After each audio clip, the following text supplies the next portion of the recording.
Jesse, it's nice to hear, I guess, all of that. But do you see this as a big opportunity tomorrow? Do the rest of the players see the same, that these two friendlies could be key for you to force your way into the starting 11 for the first World Cup game? Yeah, definitely. I think every game, every player's got to give 100%. We're going into games to win the matches. And the togetherness of the squad at the moment, is really high. Everyone's hungry to play, and no matter how many minutes we play, we're going to do our best to impress the manager. I've seen a couple of quotes this week from you saying that you feel more comfortable playing for England than you do for Manchester United. Is that right? No, it's all misquoted.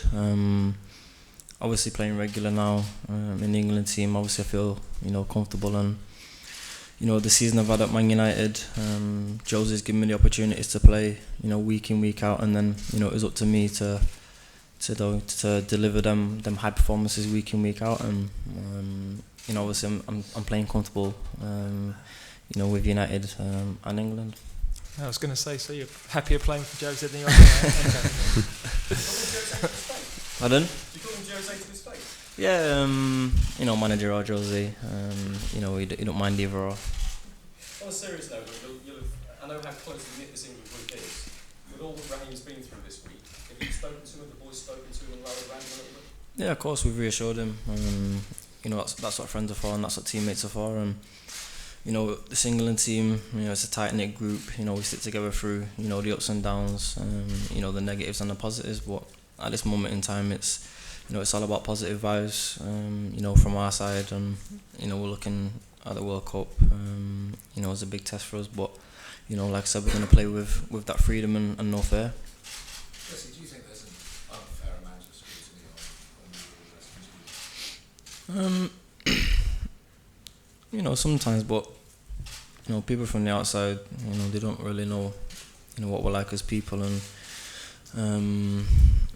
like I said, Gareth said, it's only our close friends or family know, what we're like. So, to be judged off that, it's not acceptable. But it's the world we live in, and as players, we just want to concentrate on football. Big tournament coming up. The World Cup's one of the biggest tournaments, so our heads, firmly on that at the moment. Given what's happening in the last week, are you going to be more wary about what you put on your social media? No, not really. It's all part of learning experiences, and media. For players, a lot of players use it to to get the profile out there and whatnot, and it kind of gives people from the outside a look into what we get up to. Do you feel when incidents like this happen, do you question whether the nation is fully behind the England squad going into a major tournament? I think the nation will be behind us no matter what. The group of lads we've got now, it's a high profile group, many talents in the group, and I think we've got a good chance of going far this year. So of course the nation's backing, it's important to us. Jesse, you've just trebled your goal scoring record from last season for Manchester United. What do you put that down to? More than trebled, sorry. One more. I don't know, I think it's been, the consistency. I think the manager's put the trust in me, to play me week in, week out, and it's up to me then to keep consistent and score goals and assist and help the team as much as I can. So when you do that on a regular basis, the likes of England will come calling, and it opens a lot of doors for you. You shared quite an emotional photo of Jose Mourinho consoling you after the FA Cup final. There's quite a bond there, isn't there? Yeah, of course. I think it's always good for a player and a manager to bond and be on the same level. And he's played, he's given a lot of opportunities to the young players this season, which we're thankful for. So we can only give that back to him by playing week in, week out at a high level and doing well for him. Was there a key bit of advice that he gave you that has seen you get so much faith from him, or has it been the other way round? What did you do to convince him? Oh, I think it's been a bit of both. He's obviously put that trust in me to play me in big matches, and like I said, it's down to me then to keep consistent throughout the season. So that's what I've done. I've worked hard, all season, and like I said, it opens doors for you, internationally. You watched the Bobby Robson film last night. He said, "Go out and be immortal," famously. What did that film tell you about putting on an England kit? No, it's always an honour. It means the most to me, my family, to all the people that have contributed in my career at the moment. So, to put the shirt on week in, week out, it's a huge honour for me, and you just want to give back to the nation.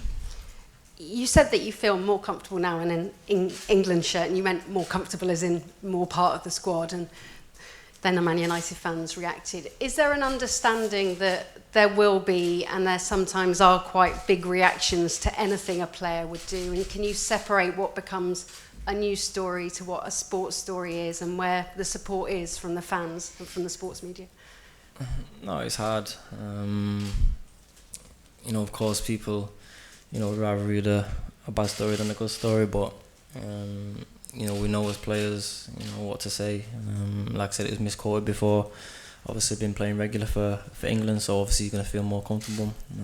But I've been playing regular for Man United throughout the whole season. Been there since I was 7, so I'm more than comfortable there. So I don't know what happened between the miscommunication, but I'm comfortable playing for Man United and England. As much as social media can then cause outcry, the reaction to the Raheem Sterling story, that front page on social media, has been very supportive. In a sense, do you get more of an outlook of the real perception with social media as well? Has there been some light from that story? Yeah, definitely. I think a lot of people have shown love towards him. As a team, we're all behind him and we're backing him. We know how much this tournament means to everyone and the nation. So as long as we go into that tournament, with positive thoughts, nothing can split us up.